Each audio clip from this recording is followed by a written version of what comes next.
ஜெபம் செய்வோம். அன்பு தகப்பனே இறைவா, இந்த அருமையான நாளுக்காக நாங்கள் நன்றிகளை ஏறெடுக்கின்றோம். ஆண்டவரே, உம்மை போற்றுகிறோம், புகழ்கிறோம், ஆராதிக்கின்றோம், நன்றி செலுத்துகிறோம் தகப்பனே. அப்பா, இந்த தவ காலத்தினுடைய 4வது ஞாயிற்றுக்கிழமையில எங்கள் அனைவரையும் ஒரே குடும்பமாக உடைய ஆலயத்திலே ஒன்று சேர்த்திருக்கின்ற அப்பா, கொடான கோடி நன்றிகளை எடுக்கின்றோம் தகப்பனே. கடந்த வாரம் முழுவதும் நீர் எங்களோடு இருந்து பயணித்த கொடைக்காக நன்றி செலுத்துகிறோம்.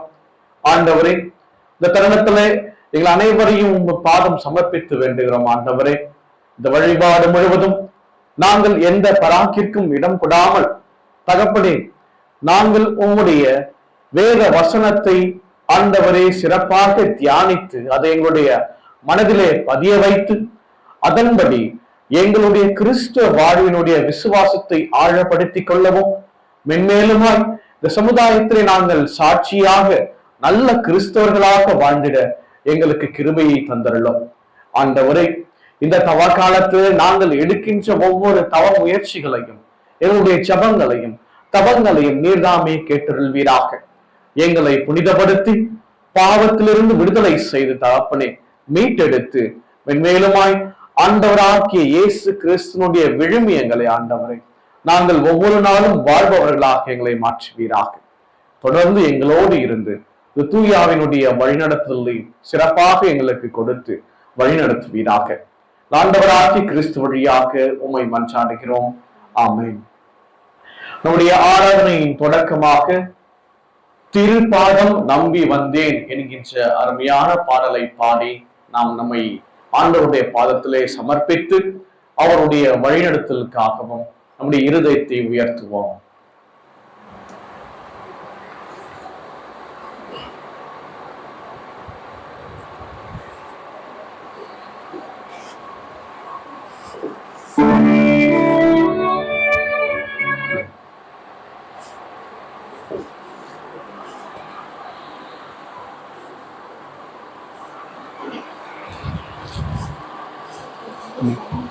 நின்று படல கூப்பிடணும் வச்சு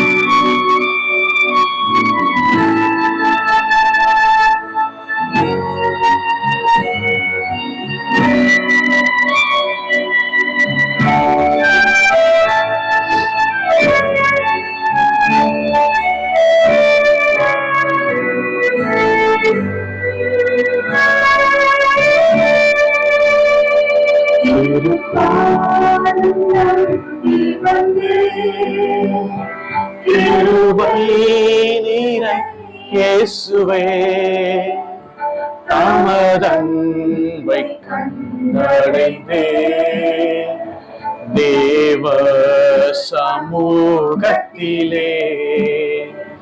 தமதன்பை கண்டடைந்தே தேவ சமூகத்திலே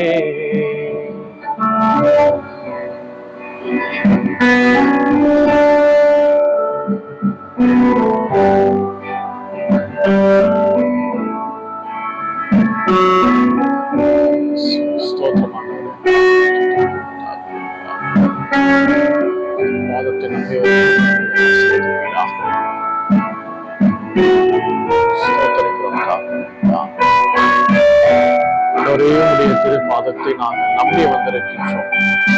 இதை முழுமையாக முடிய திரு கரத்திற்கு ஒப்புக் கொடுக்கிறோம். திட்டத்திற்கு ஆண்டவரை நாங்கள் உட்படுத்தி ஆண்டவரே உங்களுடைய திட்டத்தை நாங்கள் வாழ்வீராக. இலை பாறுதல் தரும் தேவா, கலைத்தோரை தேற்றிடுமே. இளைப்பாறுதல் தரும் தேவா, கலைத்தோரை தேற்றிடுமே. சிலுவை நிழல் எந்தன் தஞ்சம், சுகமாய் அங்கு தங்கிடுவே. சிலுவை நிழல் எந்தன் தஞ்சம், சுகமாய் அங்கு தங்கிடுவே. திருப்பாதம் நம்பி வந்தே, கிருபை நீரை இயேசுவே, தமதன்பை கண்டடைந்தே. தேவ சமூகத்திலே தமதன்பை கண்டடைந்தே. தேவ சமூகத்திலே.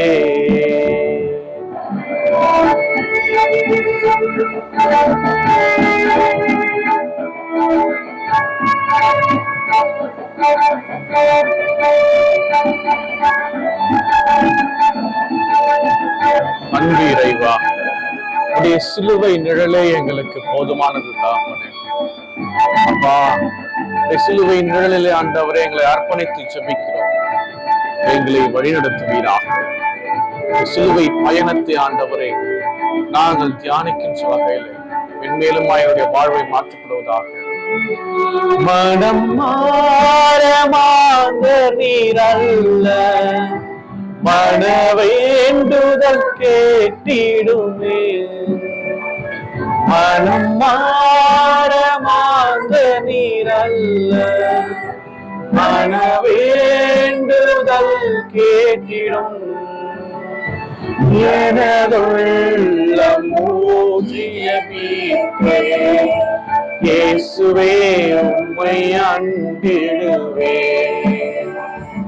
எனதுள்ளம் மூழ்கி ஜெபித்தே, இயேசுவே உம்மை அண்டிடுவே. திருப்பாதம் நம்பி வந்தே, கிருபை நீரை இயேசுவே, தமதன்பை கண்டடைந்தே. தேவ சமூகத்திலே தமதன்பை கண்டடைந்தே. தேவ சமூகத்திலே. மனம் திரும்புங்கள், பரலோக ராஜ்யம் சமீபத்திருக்கிறது. நான் எழுந்ததின் தகப்பனிடத்திற்கு போய், தகப்பனே, பரத்துக்கு விரோதமாகவும் உமக்கு முன்பாகவும் பாவம் செய்தேன். இனிமேல் உம்முடைய குமாரன் என்று சொல்லப்படுவதற்கு நான் பாத்திரன் அல்ல என்பேன். கர்த்தாவே, ஜீவனுள்ள ஒருவனும் உமக்கு முன்பாக நீதிமான் அல்லாததினாலே அடியேனை நியாயம் தீர்க்க பிரவேசியாதேயும். நமக்கு பாவம் இல்லை என்போமானால் நம்மை நாமே வஞ்சிக்கிறவர்களாக இருப்போம். சத்தியம் நமக்குள் இராது. நம்முடைய பாவங்களை நாம் அறிக்கையிட்டால் பாவங்களை நமக்கு மன்னித்து எல்லா அநியாயத்தையும் நீக்கி நம்மை சுத்திகரிப்பதற்கு கர்த்தர் உண்மையும் நீதியும் உள்ளவராயிருக்கிறார். பிரியமான சகோதர சகோதரிகளே, நம்முடைய பரம பிதாவாக்கி சர்வ வல்லமையுள்ள தேவனுடைய அளவில்லாத தயவினாலும் இரக்கத்தினாலும் பாவ மன்னிப்பை பெறுவதற்காக நாம் செய்த பலவிதமான பாவங்களையும் அக்கிரமங்களையும் அவர் சந்நிதியில் மாயமாய் மறைத்துக் கொள்ளாமல் பணிவும் தாழ்மையும் துக்கமும் கீழ்ப்படிதலும் உள்ள இருதயத்தோட அறிக்கையிட வேத வசனம் பற்பல வாக்கியங்களை நம்மை ஏவுகிறது. நாம் எக்காலத்திலும் தேவனுக்கு முன்பாக நம்முடைய பாவங்களை மனத்தாழ்மையாய் அறிக்கையிட வேண்டுமன்றி அவருடைய திருக்கரங்களினாலே நாம் பெற்றுக்கொண்ட மேன்மையான உபகாரங்களுக்காக ஸ்தோத்திரம் செலுத்தவும், மிகவும் சிறந்த அவருடைய புகழை பிரஸ்தாபம் பண்ணவும், அவருடைய மகா பரிசுத்த வசனத்தை கேட்கவும், நம்முடைய சரீரத்துக்கும் ஆத்மாவுக்கும் தேவையானவர்களுக்காக வேண்டிக் கொள்ளவும் நாம் கூடி வந்திருக்கிற தருணத்தில் பாவங்களை அறிக்கையிடுவது நமது விசேஷித்த கடமையாய் இருக்கிறது. ஆகையால் இங்கே இருக்கிற நீங்கள் யாவரும் சுத்த இருதயத்தோடும் தாழ்ந்த சத்தத்தோடும் பரம கிருபாசனையில் என்னுடைய கூட சேர்ந்து நான் சொல்கிற பிரகாரம் சொல்ல உங்களை வேண்டிக் கொள்கிறேன். அனைவரும் சேர்ந்து சொல்ல வேண்டியது, பரமனில் இருக்கிற எங்கள் பிதாவே, உடைய நாமம் பரிசுத்தப்படுவதாக, உடைய ராஜ்யம் வருவதாக, உடைய சித்தம் பரமானத்திலே செய்யப்படுகிறது போல பூமியிலேயும் செய்யப்படுவதாக. அன்றனுள்ள எங்கள் அப்பத்தை எங்களுக்கு இன்று தாரும். எங்களுக்கு விரோதமாய் குற்றம் செய்கிறவர்களுக்கு நாங்கள் மன்னிக்கிறது போல எங்கள் குற்றங்களை எங்களுக்கு மன்னியும். எங்களை சோதனைக்குள் பிரவேசிக்க பண்ணாமல் தீவிர ரட்சித்துக் கொள்ளும். ராஜ்யமும் வல்லமையும் மகிமையும் என்றென்னைக்கு உம்முடையவர்களே. ஆமீன். ஆண்டவரே, எங்கள் உதடுகளை திறந்தருளும், அப்பொழுது எங்கள் வாய் உம்முடைய புகழை அறிவிக்கும். தேவனை எங்களை ரட்சிக்க விரைவாய் வாரும். ஆண்டவரே, எங்களுக்கு சகாயம் பண்ணி பிதாவுக்கும் குமாரனுக்கும் பரிசுத்தாவிக்கும் உதவி உண்டாவதாக.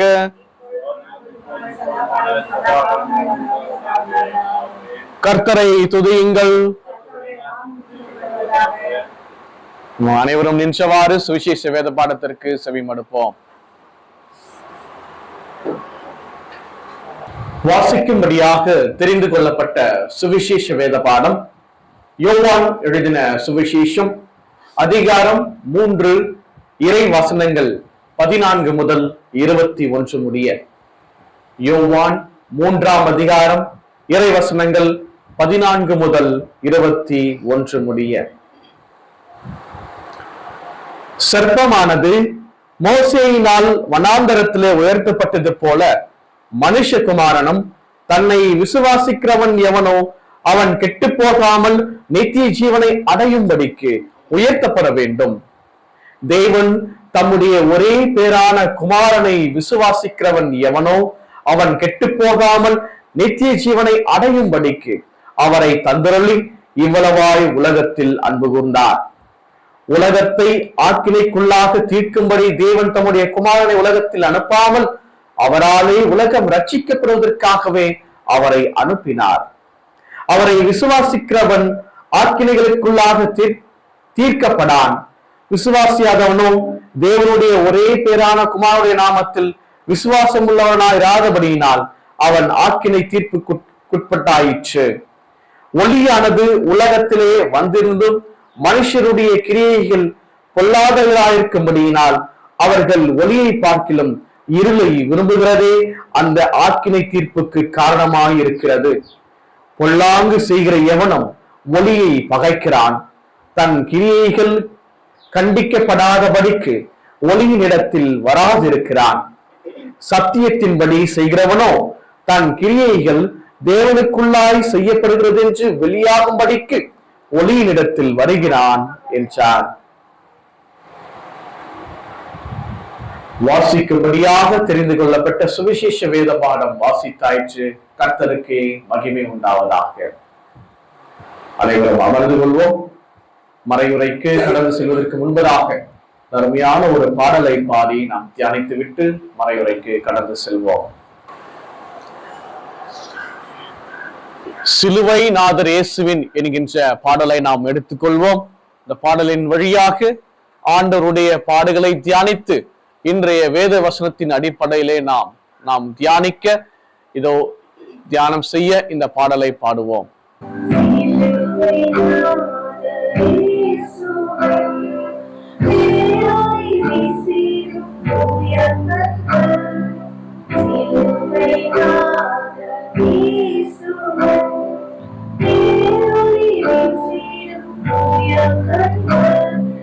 என்னை நோக்கி பார்க்கின்றன, தம் காயங்களை பார்க்கின்றன. என்னை நோக்கி பார்க்கின்றன, தம் காயங்களை பார்க்கின்றன. சிலுவை நாதர் இயேசுவின்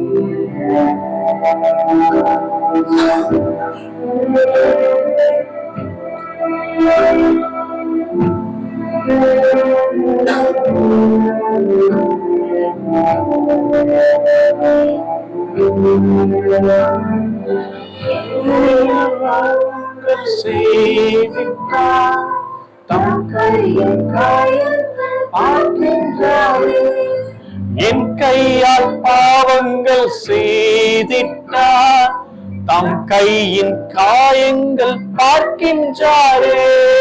நீழியில் என் கால்கள் சென்றார், தம் காலின் காயங்கள் பார்க்கின்றாரே.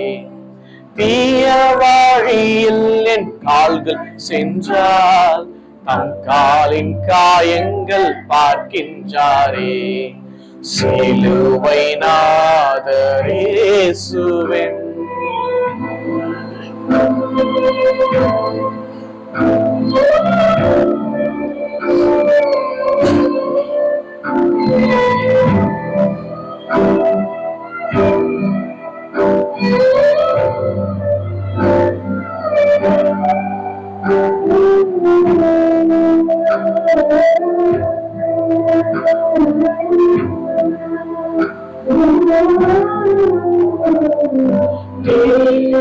எண்ணம் என் இதயம் கொண்டார், நீதி பாய்ந்த நெஞ்சை நோக்குகின்றார்.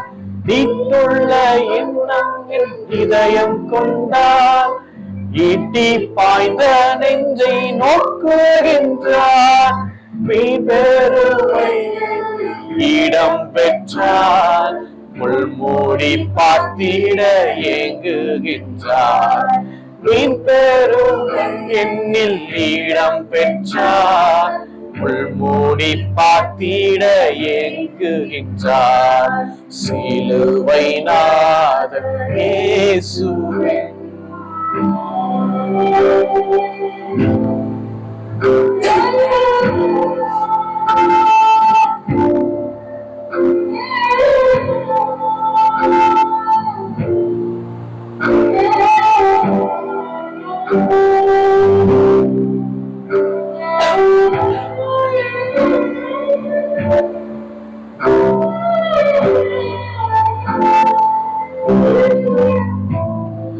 அவர் ரத்தம் என் பாவம் கழுவிடும், அவர் கண்ணீரின் பெருகேற்றிடும். அவர் ரத்தம் என் பாவம் கழுவிடும், அவர் கண்ணீரின் மெருகேற்றிடும். கலங்கரை விளக்காக ஒளி வீசுவேன், கலங்குவோரை அவர் மந்தை சேர்ப்பேன். கலங்கரை விளக்காக ஒளி வீசுவேன், கலங்குவோரை அவர் மந்தை சேர்ப்பேன். சிலுவை நாதர் இயேசுவே.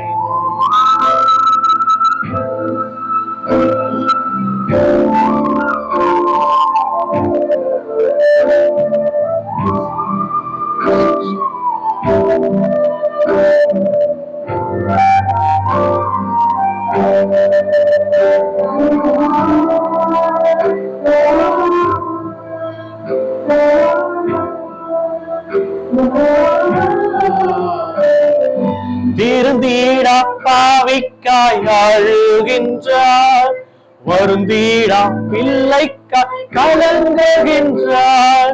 திருந்தீடா பாவிக்காய் அழுகின்றார், வருந்தீடா பிள்ளைக்காய் கலங்குகின்றார்.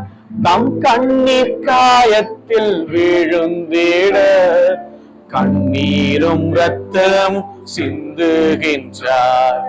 தம் கண்ணீர் காயத்தில் விழுந்திட கண்ணீரும் இரத்தமும் சிந்துகிறார். சிலுவை நாதர் இயேசுவின் பேரொளி வீசிடும் தூய கண்கள், இந்துவை நாதர் இயேசுவின் பேரொளி வீசிடும் தூய கண்கள் என்னை நோக்கி பார்க்கின்றன.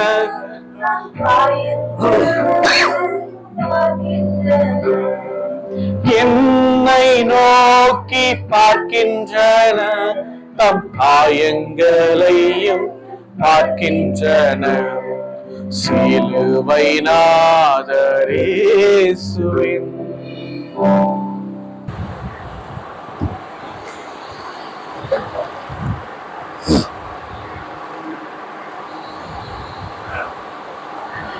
கண்களை மூடியை ஜெபம் செய்வோம். இந்த தகப்பனே இறைவா, சிலுவை நாதரே, அப்பா, அந்த தருணத்திலே நாங்கள் எங்களை முழுமையாக பாதத்தில் ஒப்புக் கொடுக்கிறோம். ஒரு இறை வார்த்தையை நாங்கள் உடைத்து அதை தியானம் செய்ய விழைகிறோம் தகப்பனே. எவ்வாறு நாங்கள் நற்கரணையை உடைத்து பகிர்கின்றோமோ அதே போல உங்களுடைய இறை வசனத்தை ஆண்டவரை நாங்கள் உடைத்து பகிர்ந்திட ஆண்டவரே இந்த தருணத்தை அருமையான தருணமாக எங்களுக்கு கொடுப்பீராக. இந்த வசனத்தினால் நாங்கள் ஏவப்பட்டவர்களாக மென்மேலுமாய் அதை புரிந்து கொள்ளக்கூடிய ஞானமுடையவர்களாக எங்களுக்கு அருளை தாங்க. தொடர்ந்து ஆண்டவரே எங்களோடு இருந்து உங்களுடைய திட்டத்தை எங்களுக்கு வெளிக்கொணர்ந்து தாப்பனே அதன்படி வாழ்க்கையை கிருபை பாராட்டுவீராக. ஆண்டவராகி கிறிஸ்துவின் வழியாகவே மன்றாடுகிறோம். ஆமென். கிறிஸ்து இயேசுவில் பிரியமானவர்களே, உங்கள் அனைவரையும் கிறிஸ்து இயேசுடைய பெயராலே என்னுடைய வாழ்த்துக்களையும் வணக்கங்களையும் தெரிவித்துக் கொள்கிறேன். இன்றைய தினத்திலே நாம் தவக்காலத்தினுடைய 4வது ஞாயிற்றுக்கிழமையிலே இருக்கிறோம். இன்னும் நாம் ஆண்டவருடைய உயிர்ப்பு பெருவிழாவிற்கு முன்னதாக நம்முடைய பயணத்தை சிறப்பாக நம்முடைய ஜபங்களினாலும் தவங்களினாலும் தானங்களினாலும் தர்மத்தினாலும் நம்முடைய பயணத்தை நாம் மேற்கொண்டிருக்கிறோம். அதே சமயத்துல நம்முடைய ஜெப வாழ்வை ஆழப்படுத்திட இன்றைய இந்த காலங்களிலே, இந்த தவ காலத்திலே இறைவன் நமக்கு தன்னுடைய இறை வசனங்கள் மூலமாக அநேக நேரங்களிலே நம்மிடமே பேசிக் கொண்டிருக்கிறார். அதை நாம் முழுமையாக நம்புகிறோம். இறைவன் இன்றும் நம்மோடு பேசவிருக்கின்றார். அவருடைய வேத வசனத்தை ஆழமாக புரிந்து கொள்ள நாம் இன்று முயற்சி செய்வோம். அவருடைய ஞானத்தை நாம் சிறப்பாக பெற்றிட ஆண்டவர் தாமே கிருபை பாராட்டுவீராக. அன்பிற்குரியவர்களே, இன்றைய வேத வசனத்திலே நாம் படிக்க கேட்டோம். ஆண்டவராகிய இயேசு கிறிஸ்து நம்மை முழுமையான ஒரு நிலையான வாழ்வுக்கு நம்மை அழைத்து சென்றிடவே இந்த உலகத்திற்கு வந்தார் என்கின்ற ஒரு சாராம்சத்தை வெளிப்படுத்துவதாக இருக்கிறது. அன்பிற்குரியவர்களே, அதற்கு முன்பதாக இந்த உலகத்திலே நாம் அனைவருமே பயணித்துக் கொண்டிருக்கிறோம். அதுதான் நம்ம முதல்ல புரிஞ்சுக்க வேண்டிய விஷயம். இந்த உலகம் நமக்கு நிரந்தரமான ஒரு இடம் அல்ல. நாம் இந்த உலகத்தை தாண்டின ஒரு வாழ்வை நாம் முழுமையாக நம்பி, அதாவது விண்ணுலகிலே ஆண்டவரை முகமுகமாக தரிசிக்கக்கூடிய பாக்கியம் உள்ளவர்களாய் வாழ்வுகின்ற அந்த விண்ணக வாழ்வை நாம் முழுமையாக எண்ணி அதுதான் நம்முடைய இலக்கு என்பதை முழுமையாக புரிந்து கொண்டு இந்த உலக வாழ்க்கையிலே நம்முடைய பயணத்தை நாம் பயணம் செய்து கொண்டிருக்கின்றோம். இந்த பயணத்தில நமக்கு நம்முடைய நம்பிக்கையினுடைய ஆழத்தை புரிந்து கொள்ள இன்றைக்கு ஒரு அழைப்பை இன்றைய வசனம் நமக்கு கொடுத்திருக்கிறது. நாம் இந்த உலகத்திலே பயணம் செய்கின்றோம். பயணம் செய்கின்ற பொழுது நமக்கு ஒரு கேள்வி ஒன்று வைக்கப்படுகிறது. அதுதான் என்ன கேள்வினாக்கா, கடவுள் மீது நான் முழுமையான நம்பிக்கை உடையவனாக இருக்கின்றேனா? அதுதான் கேள்வி. நல்லா யோசிச்சுப்போம். நம்ம முழுமையான நம்பிக்கையோடு கடவுளை நம்புகிறோமா, அணுகுகின்றோமா? கடவுளை முழுமையாக அனைத்து நேரங்களிலும் நம்ம நம்புகிறோமா அப்படின்னு ஒரு சுய ஆய்வு செய்து பார்த்தாக்கா கண்டிப்பா இல்லை. நிறைய நேரங்கள்ல இல்லை. ஏன் இல்லைனாக்கா, நமக்கு இந்த உலக வாழ்விலே துன்பங்கள் இருப்பதினாலே ஆண்டவரை முழுமையாக நம்புவதற்கு நமது மனித இயலாமை ஒரு தடையாக இருக்கிறது. அன்புக்குரியவர்களே, ஆண்டவராகிய இயேசு கிறிஸ்து இதை தெளிவாக தன்னுடைய வாழ்க்கையின் மூலமாக சிறப்பாக நமக்கு எடுத்துரைக்கின்றார். மனுஷன் இந்த உலகத்துல வாழ்கின்ற வரைக்கும் துன்பத்தை அவன் அனுபவிக்கிறான். இந்த உலகத்துல இன்பமும் துன்பமும் 2 பக்கங்களாக நம்ம பார்க்கின்றோம். துன்பம் வருகின்ற பொழுது ஒரு மனமுடையவர்களாக இருக்கின்றோம், சந்தோஷம் உடையவர்கள் போது ஒரு மனமுடையவர்களாக இருக்கின்றோம். 2 தருணங்களிலுமே நாம் வெவ்வேறு மனமுடையவர்களாக இருக்கின்றோம். அதுதான் நம்முடைய வாழ்க்கையினுடைய தத்துவமாக இருக்கிறது. அன்பிற்குரியவர்களே, கஷ்டம் வரும்போது நம்முடைய மனநிலைமை என்னென்னவோ யோசிக்குது. ஏன்டா இந்த கஷ்டம், எதுக்கு இந்த கஷ்டம், இந்த கஷ்டத்துல எனக்கு நான் கடுமையாக விடப்படுகின்ற பொழுது நிறைய கேள்விகள் எனக்குள்ளாக வருகிறது. நிறைய சஞ்சலங்கள், நிறைய ஏமாற்றங்களை நான் சந்திக்கின்ற பொழுது கடவுள் இருக்கிறாரா, கடவுள் இல்லையே, கடவுள் இருந்தா என்னை காப்பாத்தி இருப்பாரு, இல்ல எனக்கு இது செஞ்சிருப்பாரு, எனக்கு இந்த நல்லதை காமிச்சிருப்பாரு, கடவுள் இல்லையே அப்படின்ற தருணங்கள் நம்முடைய வாழ்க்கையிலே வந்து செல்கிறது. பிராக்டிகலா நம்ம பார்த்தோம்னாக்கா, கடந்த வாரங்களிலே ஒரு பயங்கரமான ஒரு நியூஸ் நம்முடைய டிவி சேனல்ல நம்ம நியூஸ்ல பார்த்தோம்னாக்கா தெரிஞ்சிருக்கும். சின்ன பொண்ணு ஆர்த்தின்னு ஒரு சின்ன 9 வயசு பொண்ணு, சின்ன குழந்தை. அந்த குழந்தைய சின்னாபின்னமாக்கி சாகடிச்சு சாக்கடையில போட்டு போயிருக்காங்க போதை வஸ்துகளுக்கு அடிமையானவர்கள். இந்த நிகழ்வை நினைக்கின்ற போது கடவுள் இருக்கின்றாரா? சரி, கடந்த ஆண்டுகளிலே ஒரிசாவில பாதிரியாரையும் அவருடைய மகன்களையும் உயிரோடு எரித்து கொன்ற பொழுது அங்கிருந்து அந்த விசுவாசிகளுக்கு, அந்த பாதிரியாருடைய மனைவிக்கு என்ன தோன்றியிருக்கும்? கடவுள் இருக்கின்றாரா? கடவுள் மேல அன்னைக்கு வரைக்கும் வச்ச அந்த நம்பிக்கை எங்க போச்சு? தீவிரவாதத்தினாலே இஸ்ரேல் நாடு இன்று அளவிழந்து கிடக்கிறது. நிறைய உயிரிழப்புகள், பொருள் சேதாரங்கள் இப்படிலாம் இருக்கின்ற போது கடவுள் இருக்கின்றாரா என்ற ஒரு கேள்வி மனுஷனுக்கு ஆழமா ஆழமா ஆழமா வந்துகிட்டே இருக்கு.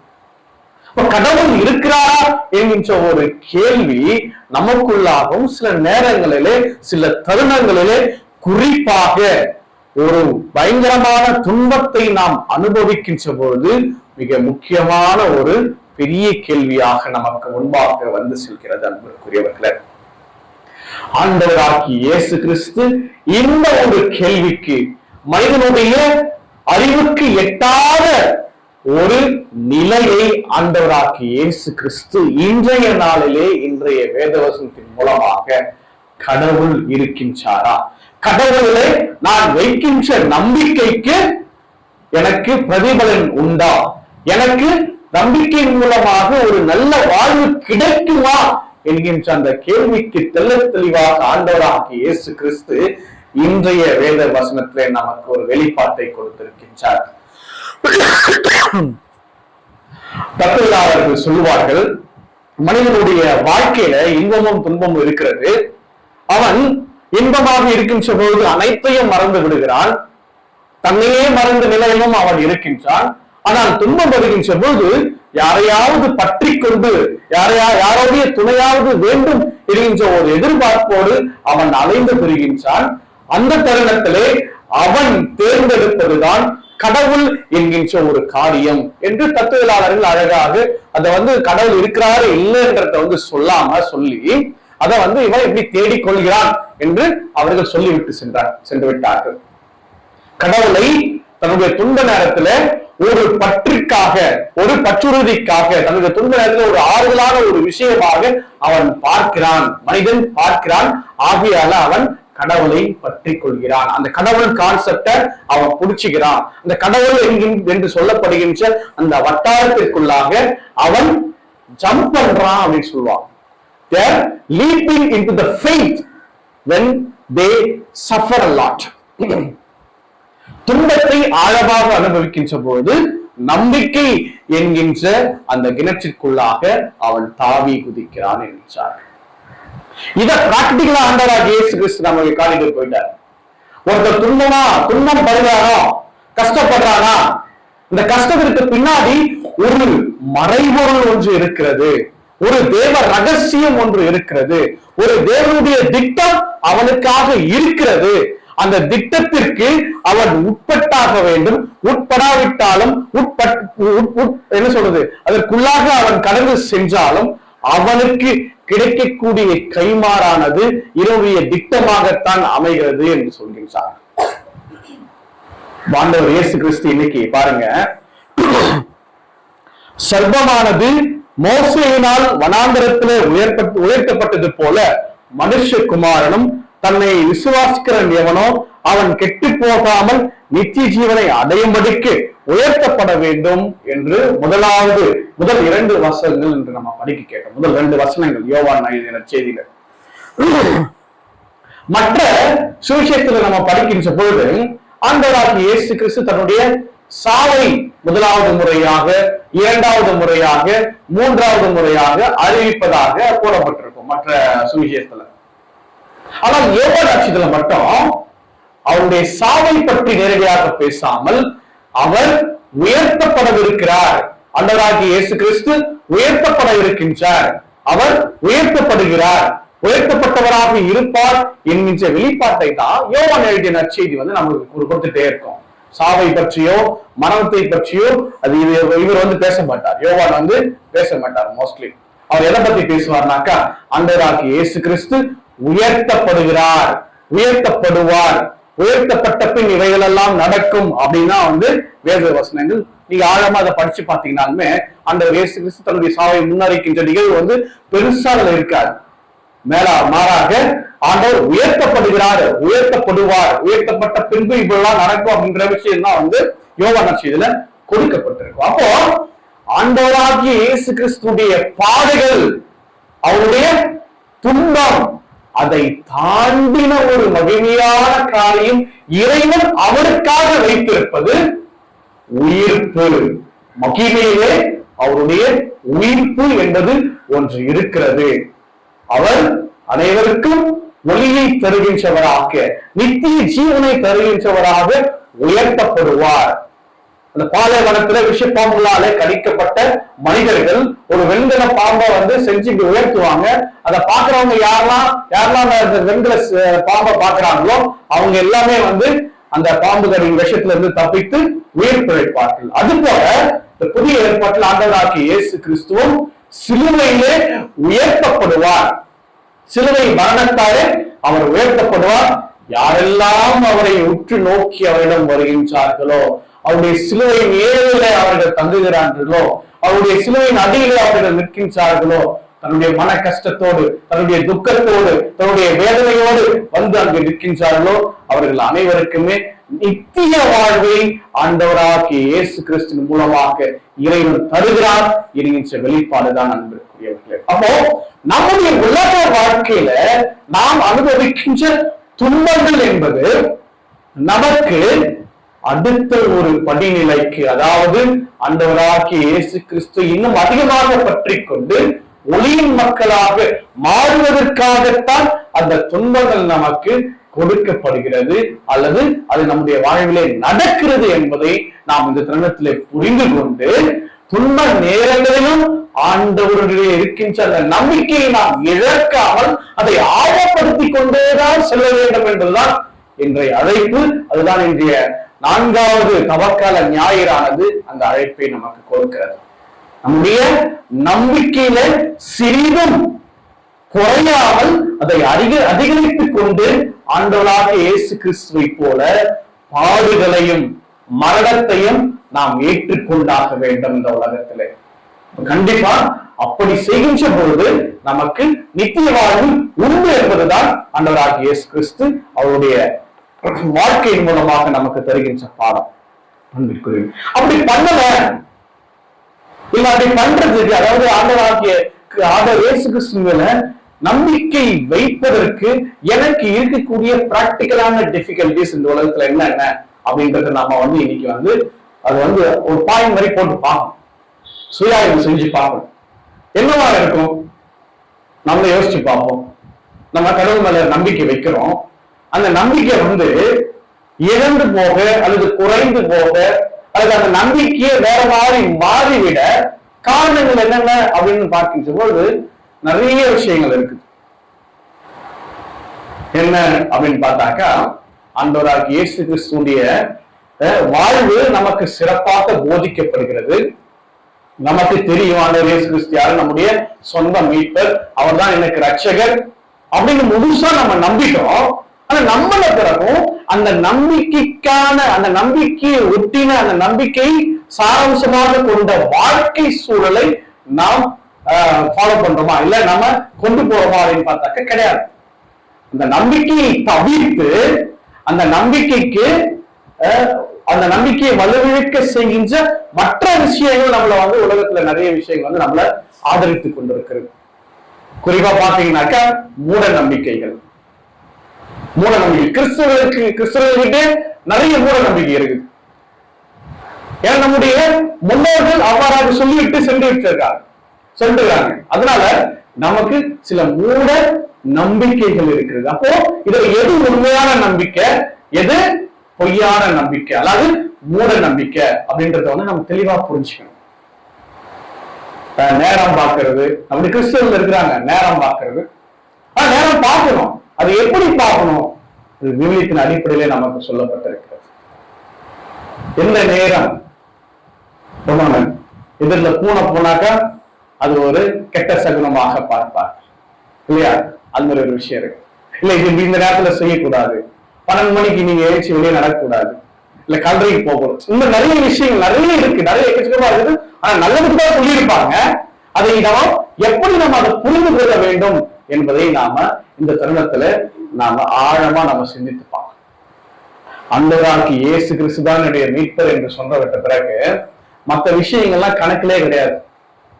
அதுக்கு நான் ஆண்டவர் இயேசு கிறிஸ்து என்னுடைய மீட்பர், நான் எங்க போனா எனக்கு பயம் கிடையாது, நான் போவோம் நடுராத்திரில நான் நினைச்சு சுடுகாட்டுக்கு போவோம் அப்படின்னும் நம்ம வந்து திமிரா பண்ணவும் கூடாது. இந்த மாதிரி தவறாக புரிந்து கொள்ளக்கூடியவர்களும் இருக்கின்றார்கள். சில தருணத்துல அதை புரிந்து கொள்ளாமல் எல்லாரும் செய்யறாங்க நானும் செய்யறேன் அப்படின்னு ஆட்டு மந்தையை செய்கின்றவர்கள் போலவும் இருக்கின்றார்கள். அப்போ நம்மளுடைய நம்பிக்கை இது எல்லாத்தையும் தாண்டி இருக்கணும்.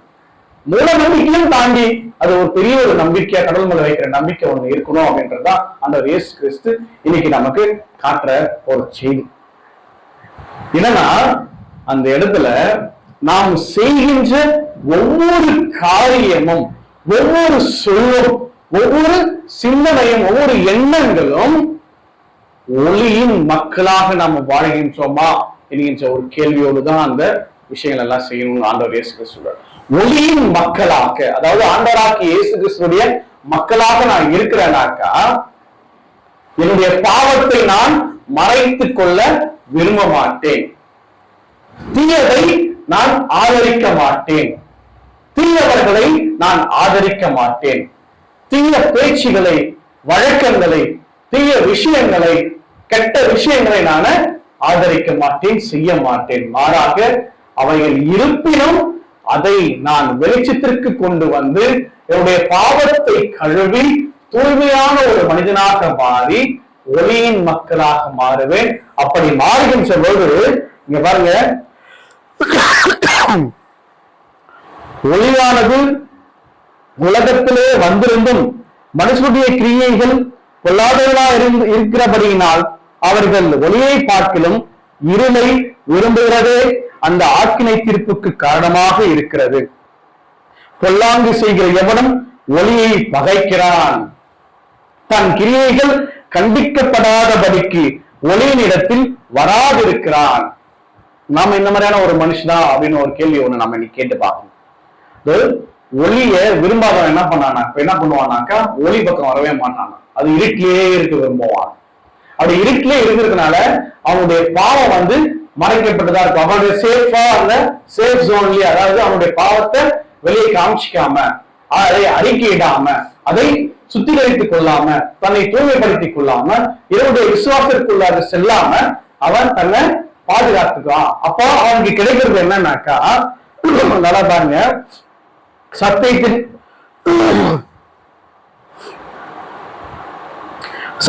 சத்தியத்தின்படி செய்கிறவனோ, இது ஒரு நிமிஷம்,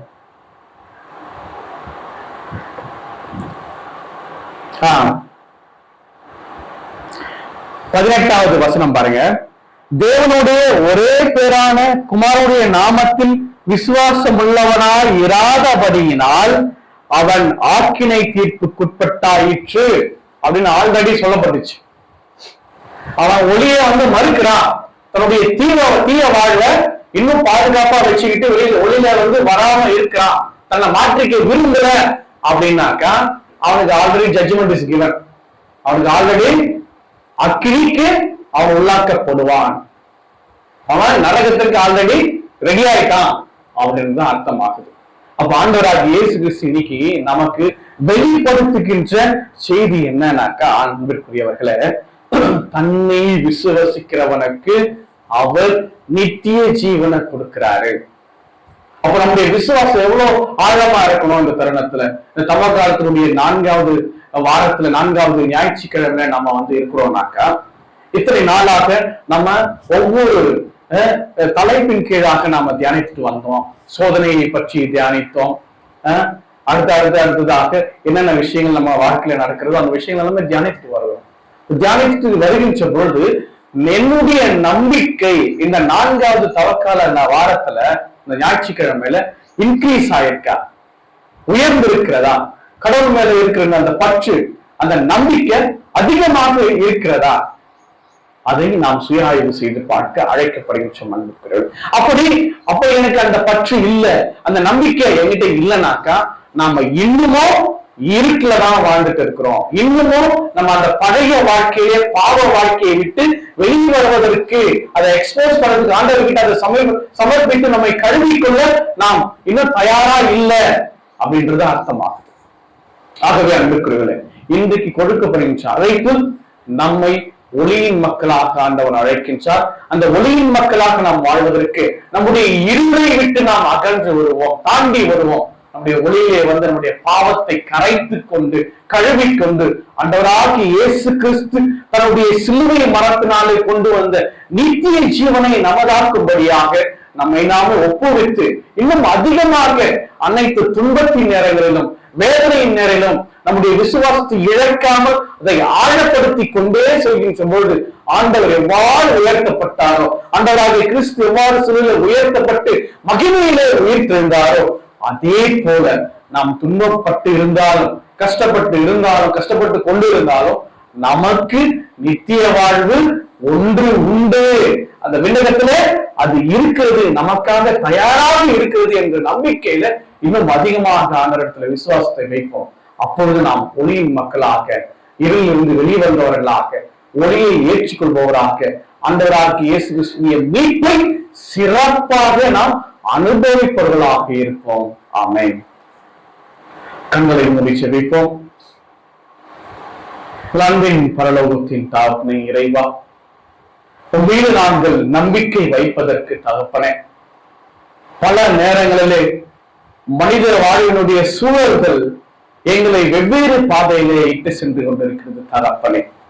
மூட நம்பிக்கையாலும் தவறான பழக்க வழக்கங்களாலும் நாங்கள் மாயமாய் ஆண்டவரை மறைத்துக் கொண்டு தகப்பனே எங்களை இருட்டிலே நாங்கள் வைத்து எங்களுடைய பாவ வாழ்க்கையில இன்னும் ஆழமாக ஆண்டவரை இருந்து கொண்டிருக்கின்றோம்.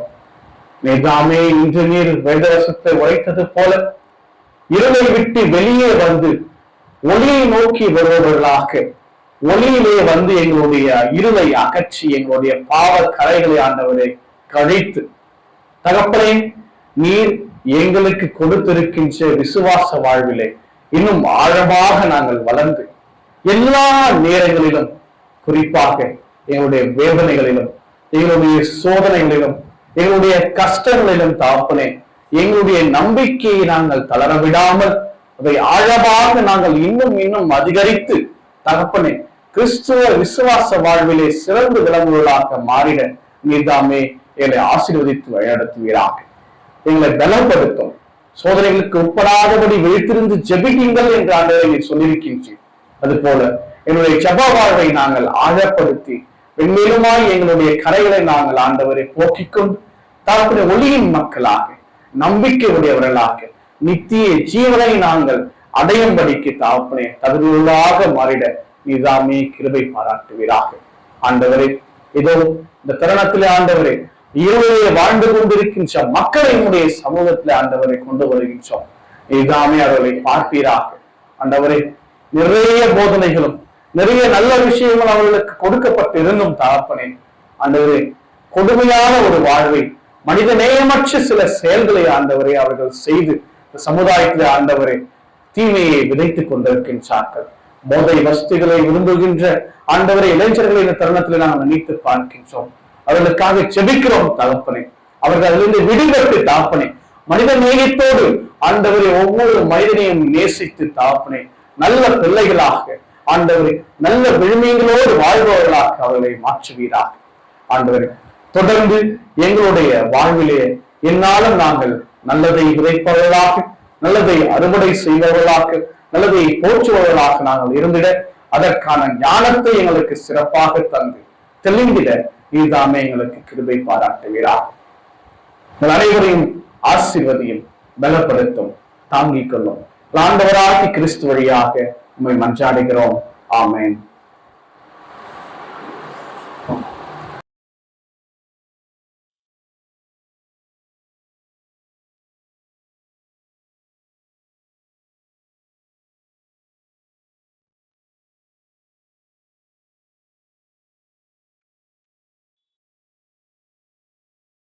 அனைவரும் எழுந்து நிமிஷம் நம்முடைய ஜெப புத்தகத்திலே 10வது பக்கத்தை எடுத்துக்கொண்டு அப்போஸ்தலர் விசுவாச பிரமாணத்தை சொல்லுவோம்.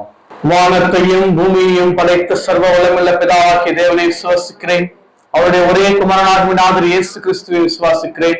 அவர் பரிசுத்த ஆவியினாலே கன்னிமரியாளிடத்தில் உற்பவித்து பிறந்தார். பொந்திய பிலாத்தின் காலத்தில் பாடுபட்டு சிலுவையில் அறைந்து வரைத்து அடக்கம் பண்ணப்பட்டு பாதாளத்தில் இறங்கினார். 3ஆம் நாள் மருத்துவத்திலிருந்து எழுந்தருளினார்.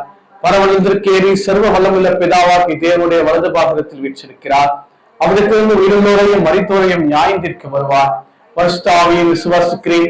பொதுவாக இருக்கிற பரிசுத்த சபையும் பரிசுத்தவானுடைய ஐக்கியமும் பாவ மன்னிப்பும் சரீரம் ஈட்டுதலும் நித்திய ஜீவனம் உண்டு என்று விசுவாசிக்கிறேன். ஆமென். உங்களுக்குரியவர்களே, இப்பொழுது ஒரு பாடல் பாடப்படும். பாடல் பாடப்படுகின்ற பொழுது சபைக்கென காணிக்கை எடுக்கப்படும்.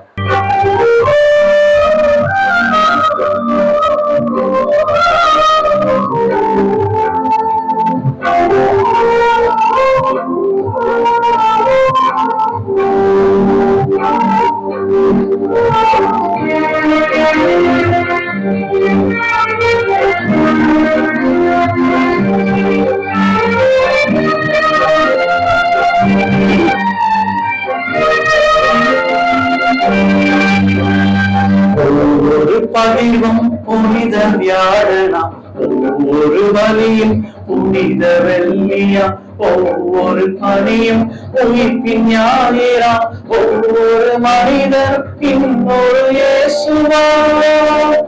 அந்த இயேசுவை உணவாய் உண்போம், இந்த பாரினில் அவராய் வாழ்வோம். அந்த இயேசுவை உணவாய் உண்போம், இந்த பாரினில் அவராய் வாழ்வோம்.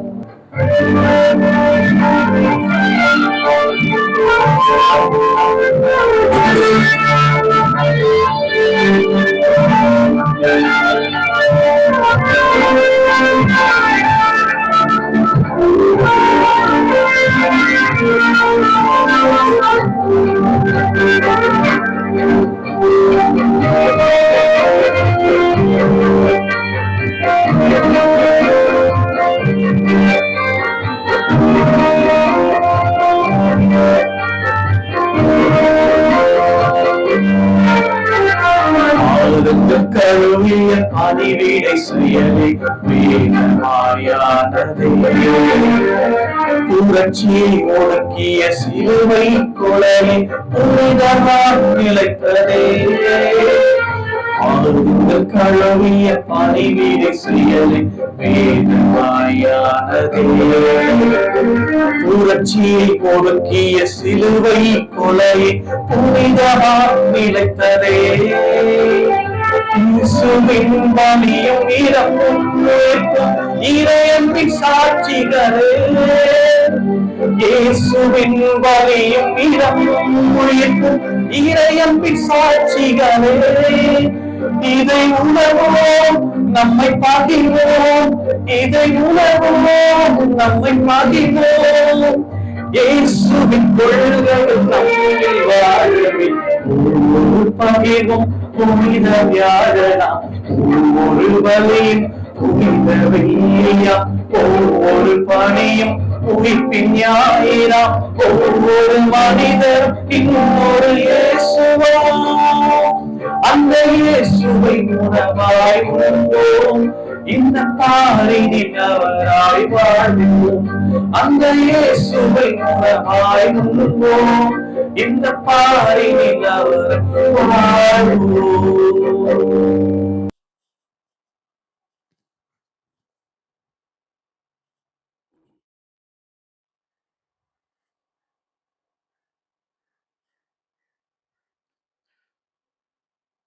அன்பின் பரலோகத்தின் தாப்பனே அப்பா, எங்களுக்கு கிடைக்கப்பெற்ற ஆண்டவரே பலன்களை ஆண்டவரே ஏதோ காணிக்கையாக உங்களுடைய பாதத்திலே சமர்ப்பித்து வேண்டுகிறோம். எங்களுக்கு நல்ல உடல் உள்ள சுகத்தை தந்து தாப்பனே, அதன்படி நாங்கள் உழைத்து அதன்படி நாங்கள் உண்டிட நீர்தாமே எங்களுக்கு கிருபை செய்திருக்கின்றீர். நன்றி செலுத்துகிறோம் ராஜா. உழைப்பின் பயனாக கிடைக்கப்பெற்ற பலனை நாங்கள் சமர்ப்பிக்கின்ற பொழுது எங்கள் அனைவரையுமே நாங்கள் சமர்ப்பிக்கின்றோம் தகப்பனே. குறிப்பாக எங்களுடைய இருட்டிலே வாழ்கின்ற அந்த வாழ்வை தாப்பனை இந்த தருணத்திலே நாங்கள் சமர்ப்பித்து எங்களுடைய பாவங்களை நாங்கள் கழுவிக்கொள்ள தாப்பனே ஆண்டவரே நாங்கள் விளைகின்றோம். நீர்தாமே இந்த காணிக்கைகளை ஏற்பதின் வழியாக எங்களுடைய இருளான வாழ்வை அகற்றி ஒளியின் பிறமாக வந்து தாப்பனே ஒளியின் மக்களாக வாழ்ந்திட எங்களுக்குள்ளாக இருக்கின்ற இந்த விசுவாசத்தை ஆழப்படுத்திக் கொள்ள மென்மேலுமாய் வேத வசனத்தின்படியாக எங்களை ஆண்டவரை ஏவி எங்களை பாதுகாத்து வழி நடத்துவீராக. இறைவன் தருகின்ற முழுமையான மீட்பை நாங்கள் அனுபவித்திட மீட்பராம் இயேசு கிறிஸ்துவின் மூலமாக நாங்கள் இந்த வாழ்வை பகிர்ந்து சிறப்பாக இந்த உலகத்துல எந்த துன்பம் வரினும் எந்த கஷ்டம் வரினும் எந்த கரையின் மத்தியிலும் நாங்கள் விசுவாசத்தை நாங்கள் ஆழப்படுத்தி கொண்டு சிறப்பாக வாழ்ந்திட கிருபை பாராட்டுவீராக. ஆண்டவராகிய கிறிஸ்து வழியாக உம்மை மன்றாடுகிறோம். ஆமென்.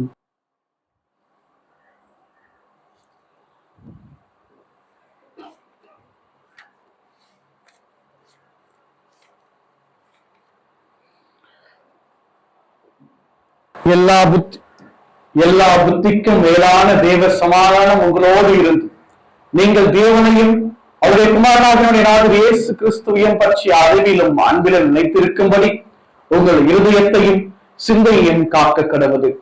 பிதா குமாரன் பரிசுத்தாவியும் ஆகிய சர்வ வல்லமை பொருந்திய தேவனுடைய ஆசீர்வாதம் உங்களுக்குள்ளே இருந்து எப்பொழுதும் உங்களுடனே நிலைத்திருக்க கடவுது. ஆமென். அனைவரும் சேர்ந்து சொல்வோம். ஆத்மாவே கர்த்தரை என் முழுவதும் பரிசுத்த நாமத்தை ஸ்தோத்திரி. ஆத்மாவே கர்த்தரை ஸ்தோத்திரி. கர்த்தர் செய்த சகல உபகாரங்களை மறவாதே. ஆமென்.